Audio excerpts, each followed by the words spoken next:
uma mensagem aqui no. Agora nós vamos falar sobre condenação, conforme está aí no título. E o texto base é aos Romanos 8:1. Texto bastante conhecido, mas que eu vou ler em outra versão da Bíblia, que vai ficar até muito mais claro. Vamos ler então o versículo e falar sobre a condenação. Tem muitas coisas para dizer, inclusive fazer um paralelo referente aos delitos, crimes e pecados. Vamos lá. Portanto, não há nenhuma condenação aguardando aqueles que pertencem a Cristo Jesus. Portanto, o poder do Espírito doador da vida, e eu recebo esse poder por meio de Jesus Cristo, livrou-me do círculo vicioso do pecado e da morte. O círculo vicioso do pecado e da morte. Nós lemos o 1 e o 2 na versão da Bíblia inglesa, tá? Do Novo Testamento, um pouco diferente da Almeida, e até mais esclarecedor, como já disse no início. Meus caros, nós estamos aí vendo uma série de condenações, se não condenações, pelo menos algumas decretações de prisões referente à Operação Lava Jato.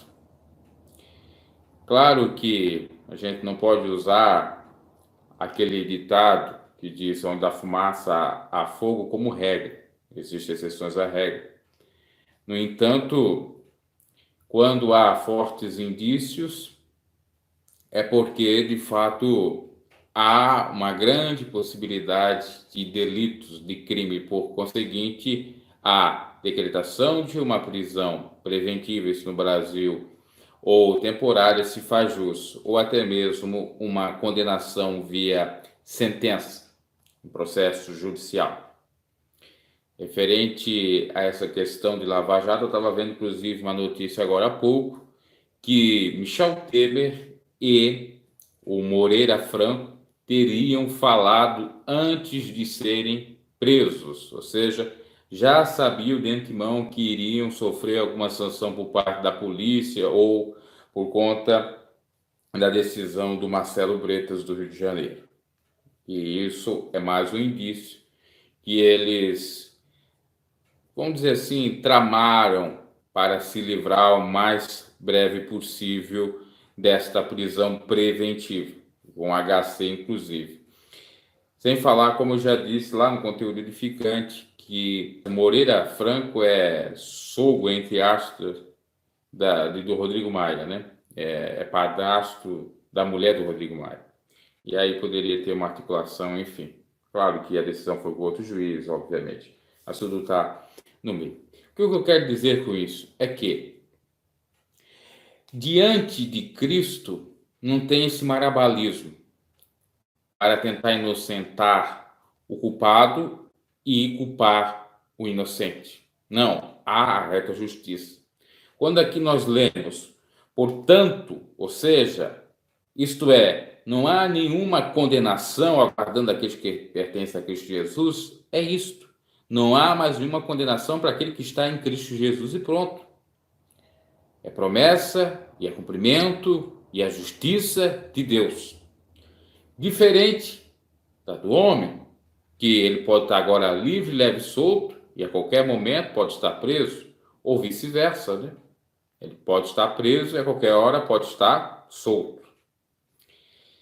E esta passagem, ela é muito interessante, haja visto que, de fato, nós estávamos condenados, sentenciados à morte, ao sofrimento, às privações, às prisões do inimigo.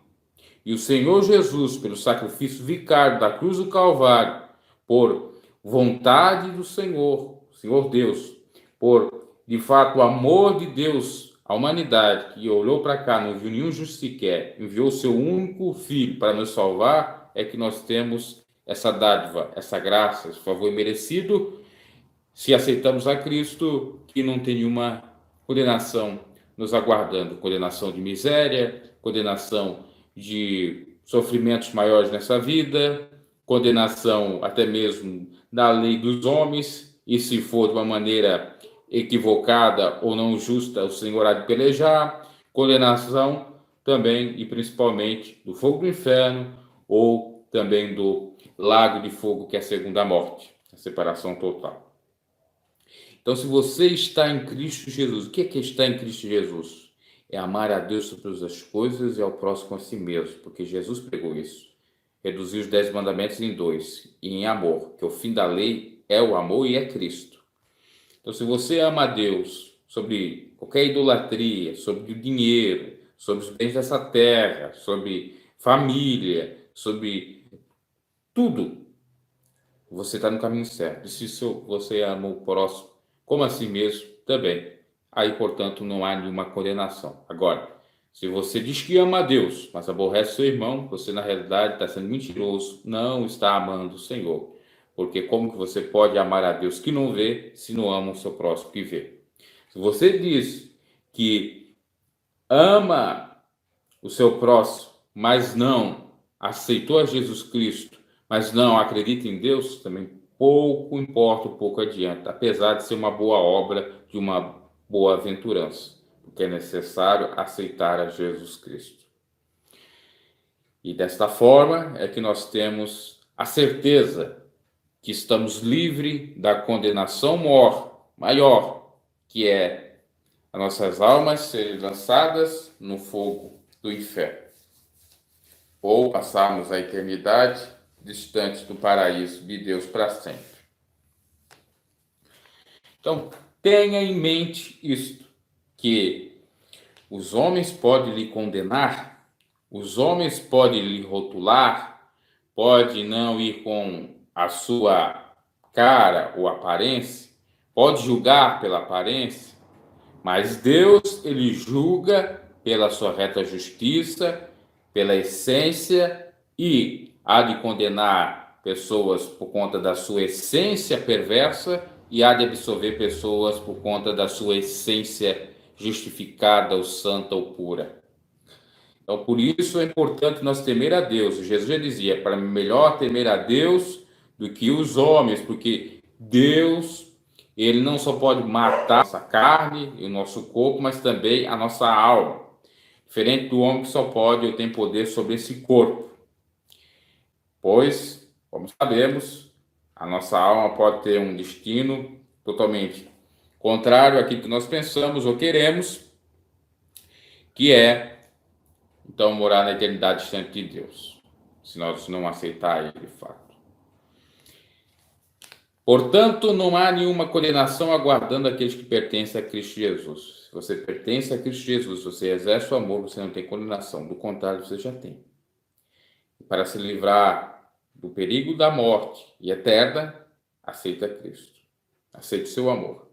Peça misericórdia. A palavra de Deus nos diz que todo aquele que crê será salvo, aquele que não crê será condenado. Então é necessário crer na boa obra de Cristo, a obra redentora, e crer, obviamente, que existe um Deus, que nós devemos amá-lo, e o próximo, que devemos amá-lo como a nós mesmos.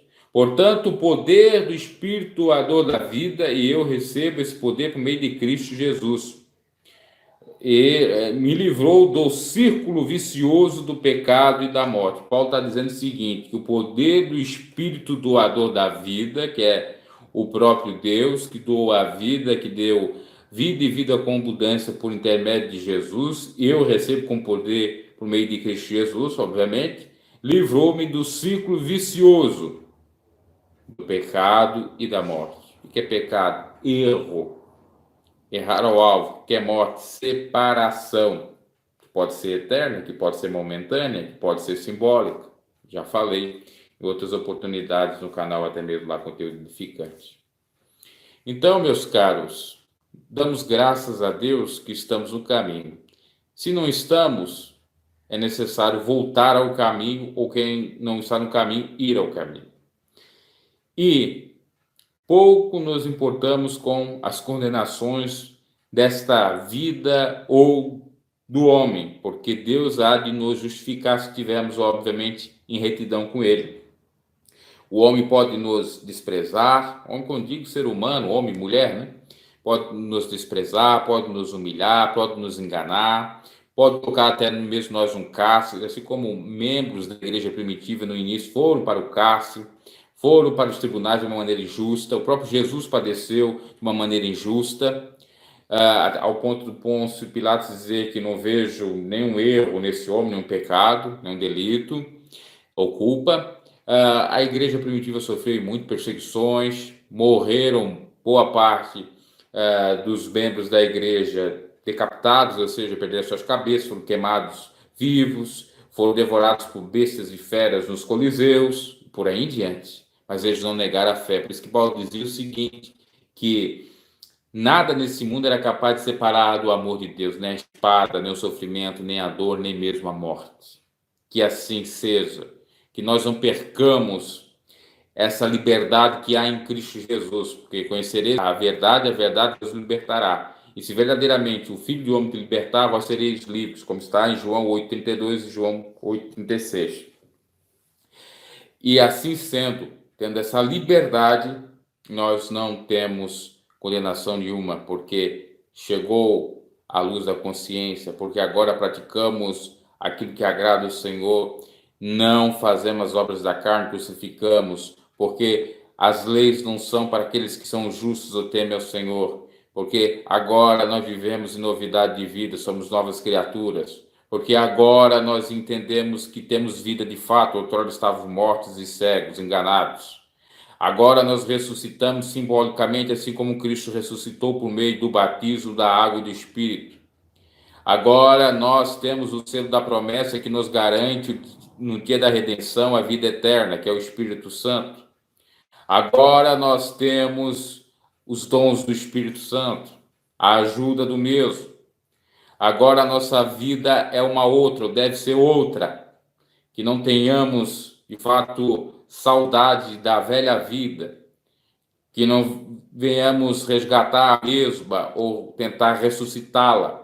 Que matamos ela a cada dia, porque o morrer para essa vida, como já dizia Jesus, quem perder essa vida, encontrá-la-á. E quem não perder essa vida, não achará-la. Então quer dizer o seguinte, se você quer ter salvação, prosperidade, bênção de Deus já a partir daqui, necessário mortificar os seus membros e os atos pecaminosos desta vida que porventura a tua carne venha fazer. É necessário simbolicamente matar essa vida para ter outra vida. Porque o viver é Cristo e o morrer é o que? Lucro, é ganho, tanto simbolicamente como literalmente quando partimos dessa terra. Porque, de fato, nos espera a coroa de salvação, nos espera a bênção de Deus, o galardão, os céus, para desfrutarmos de tudo aquilo que Ele prometeu, aquilo que o olho não viu, que os ouvidos não ouviram e que não subiu ao nosso coração, que Deus tem preparado para aqueles que o amam. Confiemos nessa palavra. Seguimos avante, lutando para não pecar, para não termos nenhuma condenação, e se porventura vier qualquer coisa que seja, obviamente, equivocada, louvemos a Deus, porque o próprio Cristo disse, se por causa do meu nome vós fordes perseguidos, caluniados, injuriados, presos, açoitados, louvai a Deus, exultai a Deus, porque gloriosa é essa aflição, gloriosos são os vitupérios de Cristo Jesus, que quem segue a Cristo passa. Aleluia. O homem condena, mas o pior de tudo é ter a condenação de Deus. A justiça, ou na justiça do homem, você pode se absorver de uma maneira bem ardilosa, bem pensada, com marabalismos, aproveitando das brechas da lei para escapar, mas diante de Deus não existe isso, não existe uma tangente, não existe uma válvula de escape. Se você errou, está errado. Se não se arrependeu quanto é tempo, já era. Se você acertou, está acertado e pronto. É assim que nos revela a palavra que o Senhor age. Ele é amor, mas ele é também o quê? Justiça. E ainda bem, louvado seja o nome do Senhor. Essa foi uma pequena reflexão, até mesmo pregação aqui no canal, tendo em mente que nós somos da luz e devemos estar na luz. Quem é da luz condena as obras das trevas e não tem a condenação de Deus. Agora, quem está nas trevas condena as obras da luz e não tem, porque é o seguinte, a salvação do Senhor. Que Deus fale mais ao vosso coração, aquilo que eu não pude expressar em palavras, e que lhe abençoe grandemente, lhe prosperando e revelando essas verdades. Leia a palavra do Senhor, ore, que assim sendo, ou assim você fazendo, com toda certeza, a vitória. Quando você em Deus deposita a sua fé,